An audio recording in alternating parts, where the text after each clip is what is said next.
Hello and welcome. Thank you for reserving this hour with me. I am your host, Coach Debby, and you are listening to Story U Talk Radio. We broadcast live 4 o'clock on Thursdays, and we are in the Seattle area, KKNW 1150 AM. And it is my hope that I am accommodating your drive home with some ideas, tips, information, insights, wisdom, guess, ideas, tips, insights, etc.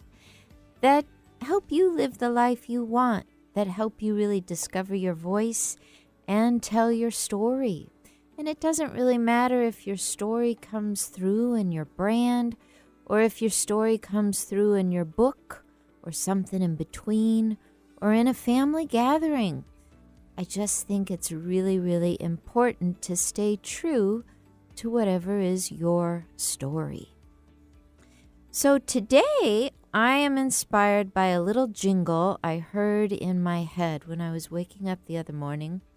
You know how old commercials can get in your head and they almost become like little friends. Coca-Cola had one when I was growing up. I'd like to teach the world to sing. If you grew up in the 70s like I did, you know that thing by heart. You can remember the cute little kids in it from the television ads. You know the tune. It was a wonderful song. It bonded us together. My friends and I sang it just like it was, Elton John. But it wasn't. It was a commercial. Well, there was this other one, and I want to say it may have been AT&T. It was definitely a long-distance phone company, and their slogan was reach out and touch someone. Call up and just say hi. Reach out and touch someone. Yeah. And I woke up the other morning, and it was going through my head. Again, it's their slogan, but they turned it into a song. And I really started to think about the idea of, do we reach out and touch people anymore? I mean, true, we have so much technology. We're just constantly available to each other if we need be. That text can go out from one side of the world and be received on the other side of the world pretty quickly. But are we really, really reaching out? And I mean reaching out with our heart, reaching out with our story, reaching out with our best ear, and listening to those we love. Writers really have a certain advantage in that when we write books or blogs or articles, even if the person is not sitting in front of us, as soon as someone reads what we've written, we like to think that they're being touched, that we've written something that matters. So writers are constantly trying to listen to what their imagined audience, their imagined audience wants to hear. It's something I do. I think of all of you when I'm at home, and I think, what do you guys want to hear? What would make a difference in your life? And I start writing. I start taking notes on it. So a writer has this option to make an impact, but how do we do it in just our day in, day out lives? So that's really what we're going to be talking about today. I see that Kathy in the Seattle area and Jimmy in New Orleans have already responded to my newsletter. So thank you. We will be getting to you and talking about your questions regarding reaching out. But the rest of you, I want to encourage you to write to me at my Facebook Messenger page. I want to encourage you to send me an email, debby@coachdebby.com. Let's see, you could call in. Yeah, you could be gutsy and call in And the number is 1-888-298-5569. 1-888-298-5569. Be the first. I've had what? I have to ask Eric, my engineer. I'm not sure here.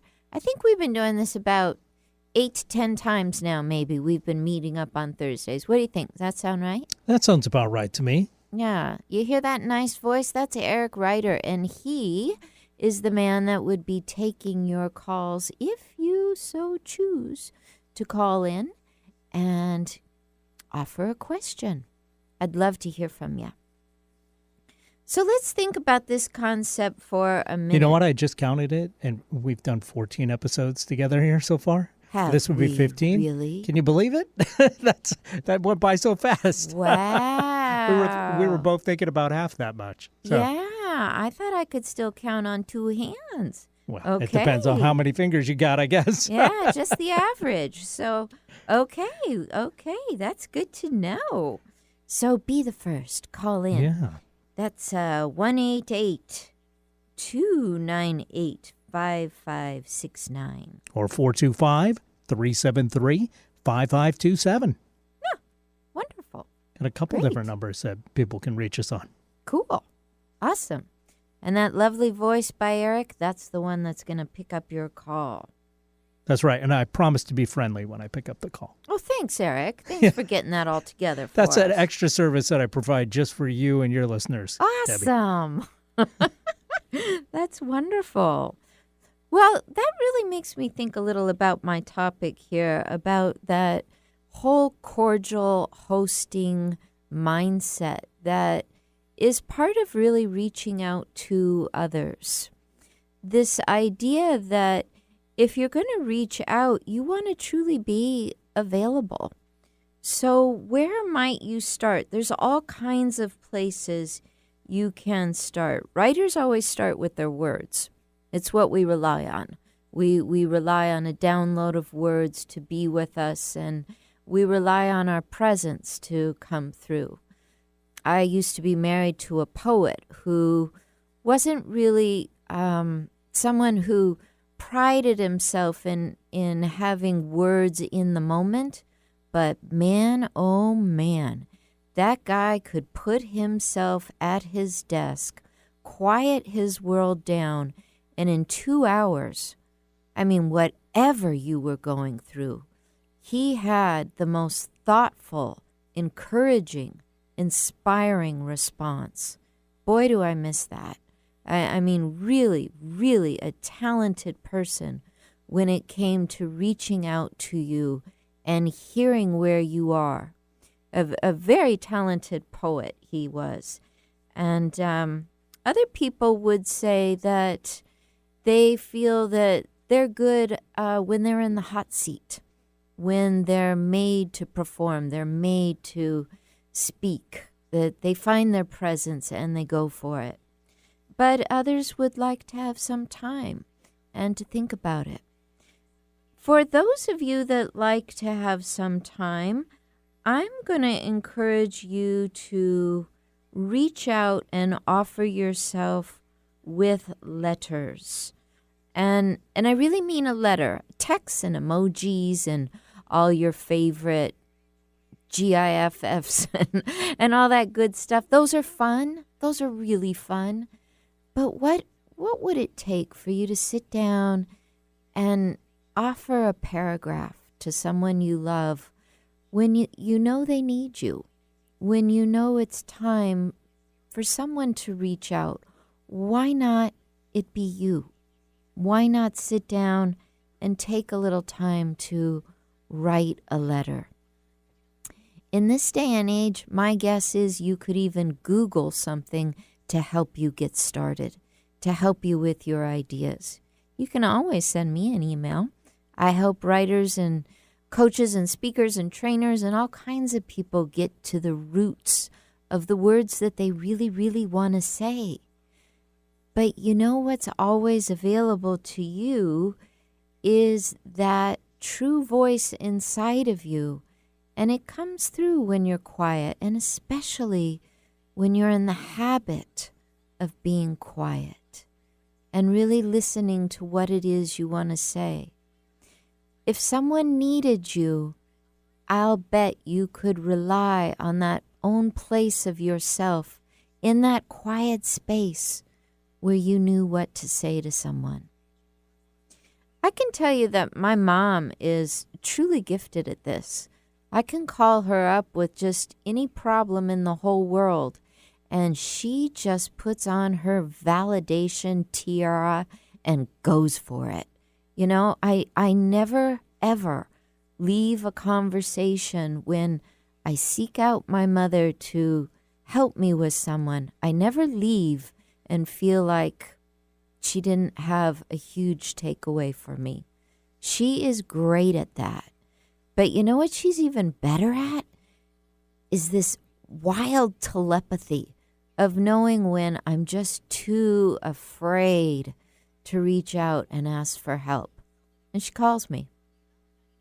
It happens over and over again. It's happened since I was a child. She just knows when to say, "Hey, how you doing? What's going on?" And I go, "Oh, I'm stuck. I don't know. I'm stuck." And she knows what to say. She offers herself. It's one of her gifts. But she doesn't have to be the only person in the world. All of us can cultivate that gift of really reaching out. So what's our homework? What do we need to do in order to reach out? Like I said, writers are doing it all the time because they're skilled at writing scenes, at developing characters, at reflecting on their dreams, writing things down that help them be present. But what can we do? One thing I want to suggest is if you want to be that person that can really reach out to others, take a little time to think about where is it that you get your own inspiration? How do you get your inspiration? I can tell you just from my own experience, one of the biggest blocks for me feeling inspired and being able to reach out to someone else is when I get all wound up tight in some sort of competitive energy where I'm thinking about how I should further myself along, or I'm in regret. When I'm in that space, I'm no good to someone else. And it's because I'm really no good to myself. I'm not really in that I am Debby space. I'm not in an I am Coach Debby space. I'm not in an I am a big sister Debby space. I'm just in a, oh man, where am I? Where am I? And when I don't know where I am, I can't reach out and be available to others. I got to take care of me first. So one of my places to really honor that flow of inspiration is to get honest when I'm being competitive or just thinking I should be further along or overthinking my life. That's just going to block my inspiration and block my ability to really reach out and be available to those around me. I think I've told a lot of you that before I started working in radio, I was first with Todd Allen. Todd Allen was my boyfriend, and he had this big dream for Life Mastery Radio, and we did that together for 7 years. I loved it. I loved working on his dream and vision. I loved being the person that went and found the guests, read the books, invited people on the show, did the pre-interviews. I did a lot of work for that show, and it was fun. I mean, it just filled me up. But part of it was because the entire time I was doing it, I was in that space of being inspired. I was so inspired by what Todd Allen wanted to offer the world. We were a really good match. And I followed through with that. I reached out to people, and I would even tell my friends, the only person I'm not going to bother is Oprah, because she's truly busy. But anyone else is up for grabs. And believe me, it didn't matter how famous someone was, how busy someone was. I picked up the phone and I called person after person. I wasn't shy, and I still do it. And why? Because I feel inspired. I reach out to all kinds of people. I've brought very, very famous people to Life Mastery Radio and a few to this show and a few more to come. And why? Because that inspiration to connect is alive and well in me. It isn't when I'm competing. It isn't when I think, gosh, they've written 10 books and I've only got 2 good drafts. It isn't when I think, they're way further along, I should catch up. But when I'm really inspired to have a conversation with someone, to follow up with what they said in their book, I just pick up the phone and call them. I do the research, I find them, I write to them, I call them, I text them. I've even been so bold to show up at what I know to be their favorite coffee shop. I'm not afraid. And you know what? It has led to hour upon hour upon hour of inspiring conversations. Public conversations that maybe many of you have listened to. And they've enriched my life. And all it took was this inspiration for me to reach out. When we come back after our first break, I want to talk to you about reaching out when you know someone is down, okay? That's our job as friends and family. We're going to be right back. Stay tuned.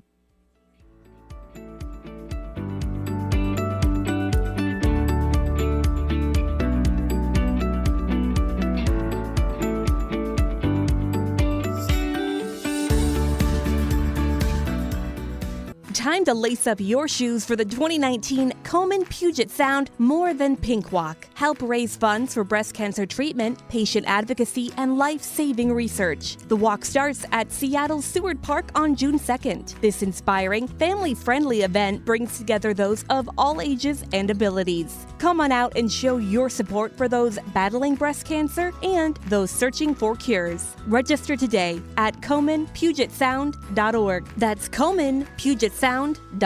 Tell your friends about Alternative Talk 1150.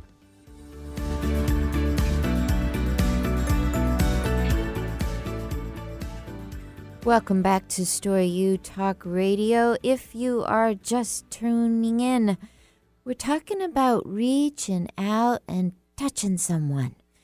Yeah, using your inspiration to have a conversation, to invite them into your world. Or, as we're going to step into this next segment, to really boost someone. Because we all need that. We all need to be seen. When I was a teacher at the college, and I did this for a few decades, I really wanted to do more than just be known for teaching English. I had a real spiritual bent about me, but I didn't know how to express that. I hadn't yet gone to life coaching school, but one thing I noticed was that if I was in class and I told students, you don't have to write this essay by yourself. You can always stop by during office hours and we can brainstorm together. We can get this going. If I invited people, people would come. And I really loved that. There was this sense that we could get together and make much more happen than they might do if they were just stuck on their own, if someone wasn't reaching out to them. Now, I knew there were plenty of people in class that thought, oh, she's a teacher. I don't want to bother her. I don't want her to know that I don't have this all figured out and she might give me a bad grade and all that. But I really wanted them to know that I see them at all levels of their writing. I see people at their drafting stage, which is a very vulnerable stage of what do I say? What do I do? And I enjoy that. I enjoy being with someone while they are wrestling. My own life coach, Robert Holden, he impacted me with these words. He said, we need to help because we tend to act impulsively or overthink if we are not being servants of the help. Right? We need help because we act impulsively and we overthink when we are not being servants of the help. And what that makes me think of is that when you're looking into the eyes of someone that needs you to reach out to them, needs you to spark that voice in them again, you are also bringing service to yourself. Robert goes on to say, and this is a quote he offered. He has this great calendar with a daily quote. This is his quote for today. I love it. In the beginning, God created mankind. Then mankind created thinking. And ever since then, there's been nothing but trouble. Well, if you're like me, this resonates because overthinking can be our go-to setting because we're not in collaboration. We're not either reaching out for help or reaching back to the person that's reaching toward us. So, what are some things you can do to reach out? One thing you can do is to be an awesome listener. I don't mean just listen. I mean be an awesome listener. Really stop everything in your mind and give eye contact to the person in front of you and let them share their story regardless of how long it is. Really listen to where they need you. Where is it that they're stuck? Where is it that they need to be inspired again? It's one thing to say, oh, yeah, you want to talk? Sure. Yeah, tell me what's going on. What's up? It's one thing to be really casual, but it's another thing to truly offer yourself because you're going to learn something about them for sure. You're going to help them find a way out of that black hole that they found their way into. But you're going to be a little surprised of how much of your own story or your own struggle you hear in their voice. Because it's sort of cosmic how we get matched together. The people that come to us and need us are usually telling chapters of our stories. And especially the people we reach out to, we want to touch, we want to impact. It's not just that we want to, it's that usually something just a little bit bigger is going on. And we have a learning opportunity if we do it. I want to tell you about Kathy, who wrote to me and said, could you help me with my in-laws? Could you even maybe help me with my own family? Stuff is up and I need help. Let me just go to this that she sent to me last night. See if you relate to this at all. That's my response to her. Where is her note? Here it is. Okay. She wrote to me last night and said, I hope you don't mind me reaching out so late, but I have some questions about letting go of my expectations and setting some new boundaries. I realized during my last visit with my parents that I have put a lot of energy into entertaining them and being their good kid. I'm trying to make our family something that it just is not. When I visit my in-laws, I'm at peace. When I go home, I'm not. It's draining. I used to be in these huge revelations when I'd go home and be with them. I'd come home with great ideas, but lately it's just a big drain. I've held on to the dream that my parents and I are going to really go the distance together. But at this point, I've just got to find a way to create some new boundaries. I'm wondering, what do you do when the sadness really creeps in and you realize you're carrying on a fantasy so that you don't have to see the grief? So this is coming from Kathy in the Seattle area, and this was bold. This was a big, big reaching out of, what do I do? I'm in this habit, a habit with my family. I'm trying to keep it light. But maybe what I need are some real boundaries. She's saying, she called herself out and said that she's kind of living in a fantasy. And it was late at night. And so I said to her, sometimes my general feeling around this sort of thing is that this stuff is bigger than us. We're talking about the people that raised us. The people that we know that love us so, but we're not having the dynamics with them that we want. And all of our greatest tricks, our greatest acts, they're not bringing us together. And my best advice really is, when you're going through this with your folks or with the people you love the most, you have to bring in the tallest order you know. And you got to kind of stop focusing on them, the people that you want to have the better relationship with. And you've got to find a way to acknowledge that you and the people, you're in relationship, and it's time to surrender to that relationship. What is the highest calling of that relationship? What are the highest words that you might be able to come up with? Do you believe in some sort of higher power, some sort of universal energy? And if you do, can you ask to be guided? Can you ask to be held while you take a break, while you come up with new words, while you offer to the people the most sincere hug that you know how to give them?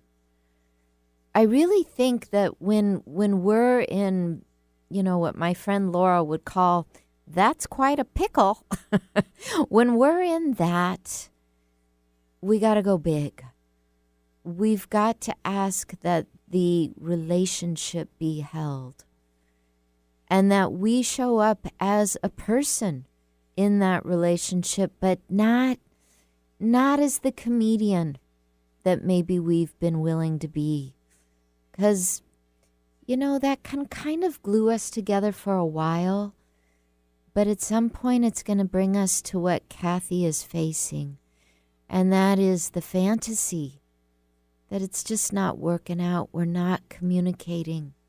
The real boundaries, they're not in place. Kathy admits to having a great example with her in-laws, but not the best experience with her own family of origin. And that's not uncommon. I at the age of 19, I chose a boyfriend's family because they were huge and gregarious, and they just loved me, and I wanted to be one of them. I was willing to say, maybe I'll hang things up with my family for a while and just be loved and adored by them. I'm the new kid on the block for them. Why not just go there? And it helped me because the fantasies I had with my family, well, they weren't happening. But I didn't have the skills as a teenager to ask some power bigger than me, more loving than me, more unconditional than me, to be my guide through that. But as we grow older, we have that ability to Ask for some sort of higher voice and higher listening than we really know to lead us and to guide us, because there is a next chapter. I really believe we're all on some kind of heroic journey. If we're willing to embrace that, what we need to discover, we will discover.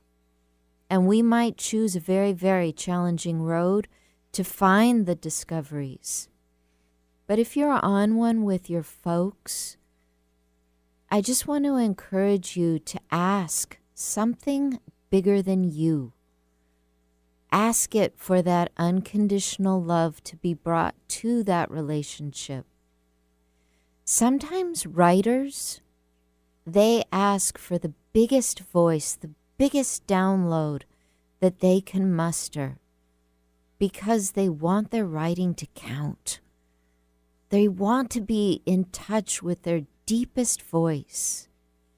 That's what you're doing here. When you're having a struggle with your folks, start to practice what is the most unconditional thing I could do. And maybe it is to be a listener, to be a real full-blown listener in their life, and to shut down the comedian for a little bit and see what they need. Kathy, I want to thank you for being daring and sending that off to me. It helped me too. It helped me think of where I could be a little more unconditional.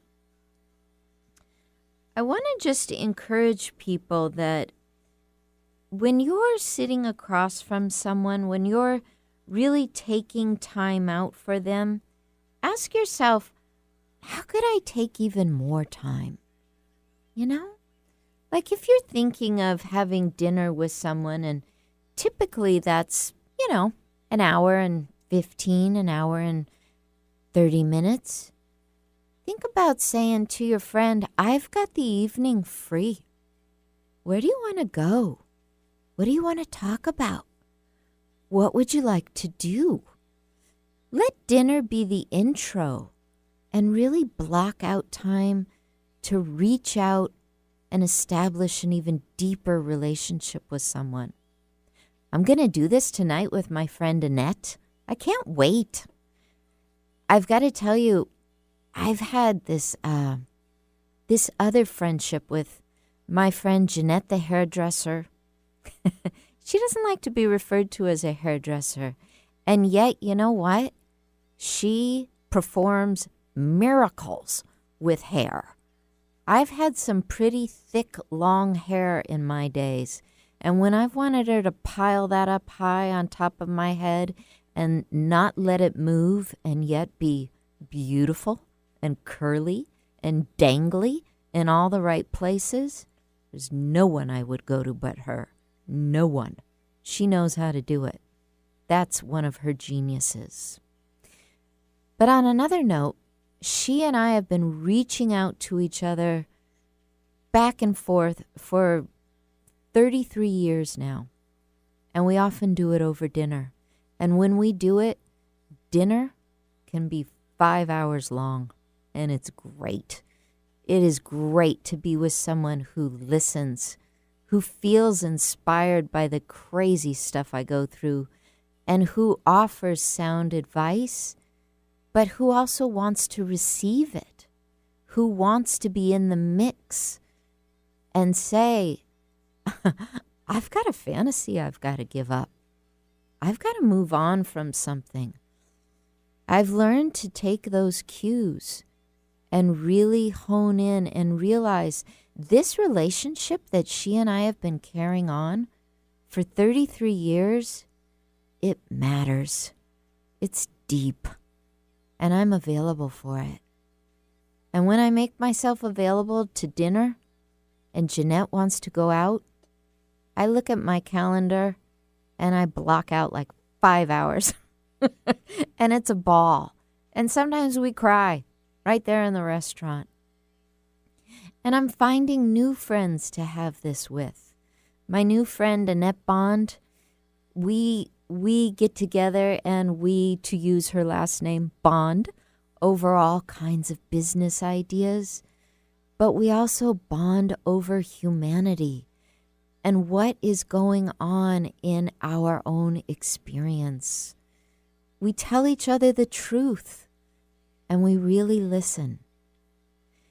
This is a gift you have, whether you are tapping into it or not, whether you are a writer or not.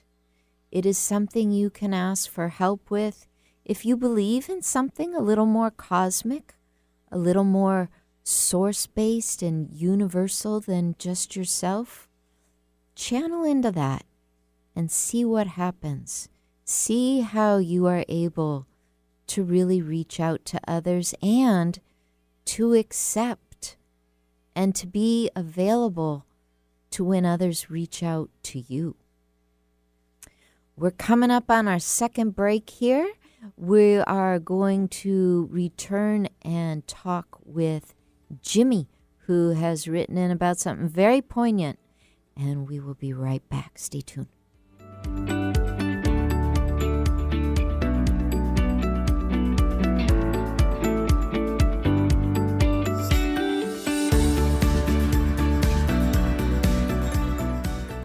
Alternative Talk 1150 is excited to be giving away movie vouchers for this year's Seattle International Film Festival, going on now through June 9th with over 400 features, short films, and documentaries gathered from more than 80 countries. Enter to win at 1150kknw.com. But act fast, contest ends May 31st. That's 1150kknw.com. Get entered today, and we'll see you at the Seattle International Film Festival. Alternative Talk 1150.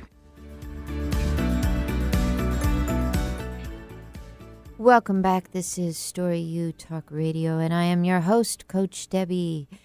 And I offer writing workshops in the Seattle area and online. I also offer Masterminds. And that's when you really upgrade the way you think and the way you show up in the world. You do it with a safe and wonderful group of people. I facilitate those, and I will be offering one this summer. I'll also be offering, if you're in the Seattle area, I have a nice little abode in West Seattle. It looks out on the Puget Sound and is very inviting for the writer. And I'll be offering some workshops, one on helping you craft your speech. And it doesn't really matter what kind of speech you're giving, if it's for your brand, if it's for your company, if it's that you've been asked to do a TED Talk, or if you're just going to speak to your local 12-step group. I am happy to help you put together a speech. Also, I'm going to offer my memoir writing workshop. Thank you for popular demand. It's bringing them back. And I'm really excited to do it. I've taken a much too long break from doing that. Memoir is really less about your full biography and more about a theme from your life that you really want to highlight and focus in on. It could be that you are cooking grandma's recipes and all the stories that go with it. It could be that there was a real short period of time in your life where you went through something grueling and came through transformed. For some people, it's their divorce. For other people, it's that 9 months that their baby was in their womb. It could be anything, but it's something that's meaningful to you, and I guarantee you it will touch others. If you want to know more about my mastermind groups or my workshops, please go to www.coachdebby.com, and that's spelled Debby, coachdebby.com.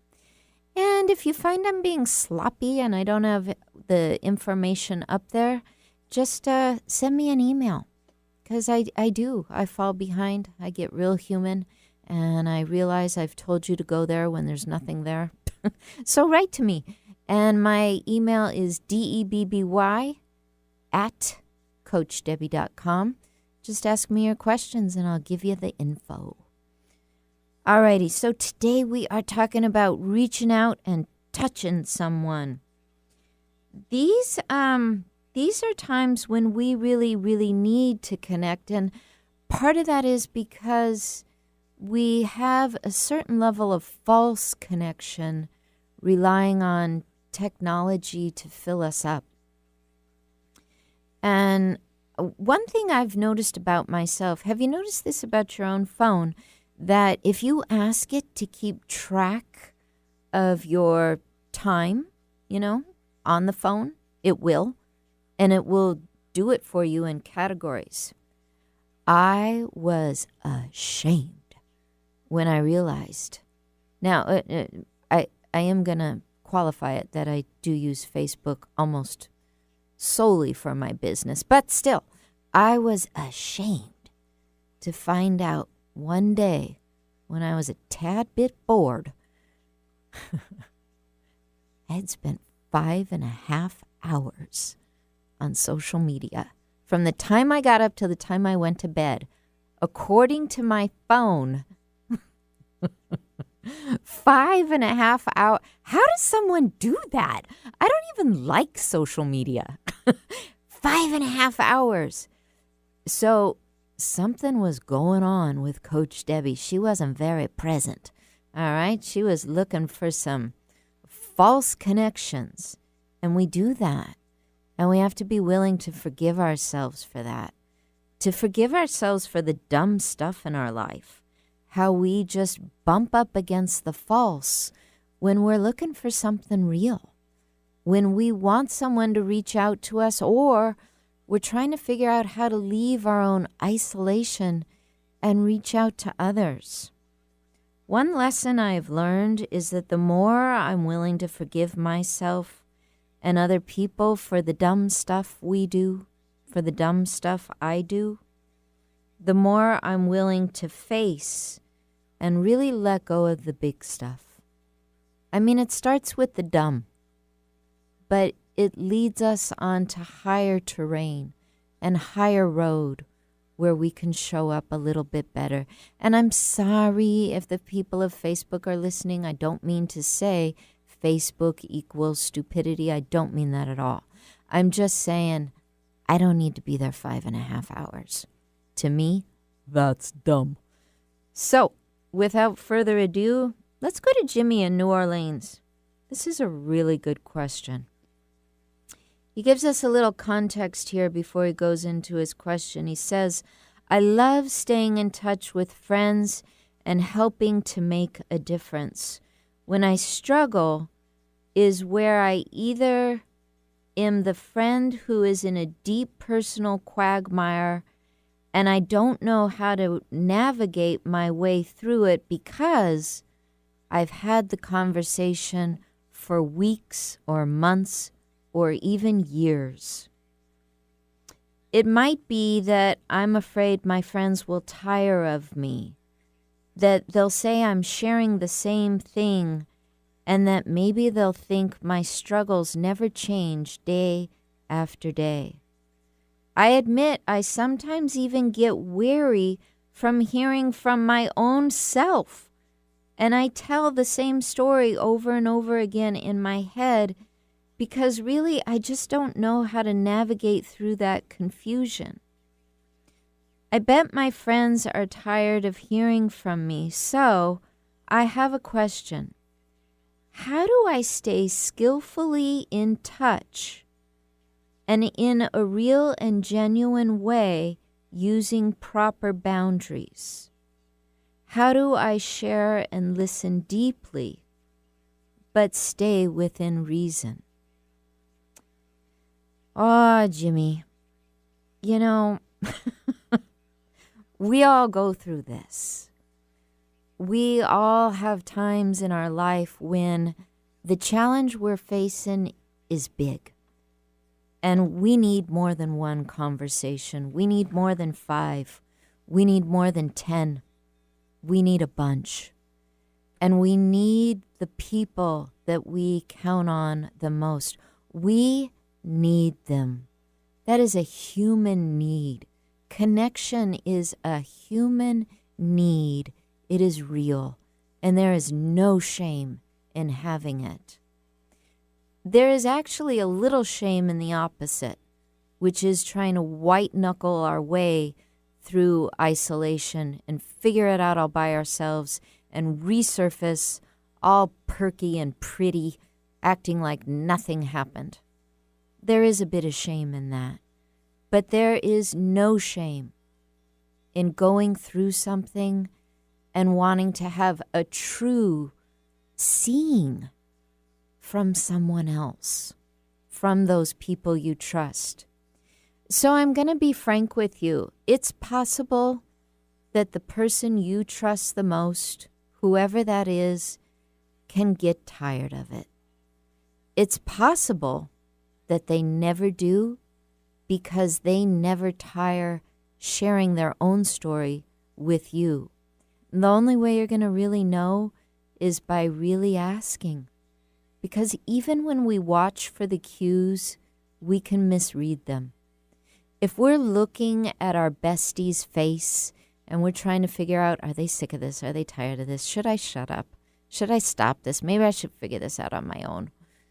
If we're really, really looking for some sort of gesture from them that they might be sick of us, well, we're going to find the gesture, even if it's not what they meant. My guess, darling, is you're thinking that there's a really good way to navigate this. And all I can say is enroll the people you trust and tell them the truth. Tell them this quagmire that began last week, last month, last year, last decade, I'm still in it. And I still need you. Can we be together? Can you witness my story? Ask them. My guess is 9.99999 times out of 10, your bestie wants to be there. I really believe that. It's when we ask the right people that it goes well. How do you know if it's the right person? Well, it's that person that you feel loves you unconditionally. What do you do if that person's not available? You ask. You ask around. But only really sit across from that someone that you believe. Oh, Brene Brown said something about this once. I don't want to mess up what I'm paraphrasing, but it was close to this, that the person sitting across from you earns the right to your vulnerable story. So you know who those people are. And those are the ones you want to ask. When we reach out for that genuine hug, for that big bicep, arms around us comfort, we know who can give it to us, and hopefully we know who can't. I think all of us have been in a place where we looked for praise and we didn't get it. And I really think that that's what's leading you to this question, and that maybe this fear that people get tired of your story. But if it's not that, then my guess is you might be talking to people that have not committed yet enough to their own story, to their own listening of their own story, and therefore they're not committing to yours. I'll use this example, Jimmy. I have a really, really, really good friend, Antonio, and he lives in Miami, and he's lived there he's lived away from Seattle for 19 years, and in Miami a good chunk of that. And he just visited, and we had this wonderful reunion. But this is a person who I trust him with my life. I mean, who would have ever known that I go to college and I have this person in my cohort group that really hears me, knows me, understands me, but we have a very intimate friendship. He is someone who has gone through his own deep growth through work, through Buddhism, through his marriages, through recently, not too long ago, through his love with what seemed to be a good man, and who unfortunately soured into, a really troubled partner. And Antonio shared with me his story around that. But I also was going through a very, very difficult breakup. And for every time Antonio and I got on the phone and he shared with me his own story, there were probably 5 to 10 times more that I was on the phone sharing my story and reaching out and knowing I would get the help I need there, knowing that this was my vulnerable friend and hoping I was not tiring him and believing I was. Certain I was. There were times when I wouldn't bring up what was deepest on my heart because I just thought, you know what, Debbie, you have been talking and talking and talking about your tragic, ridiculous life. Give it a break. But here's the truth. Antonio never said that to me, ever. And my guess is, if he really thought that way, he'd say, Debbie, we got to give this a rest. He would, because he's my bestie, because he's there for me.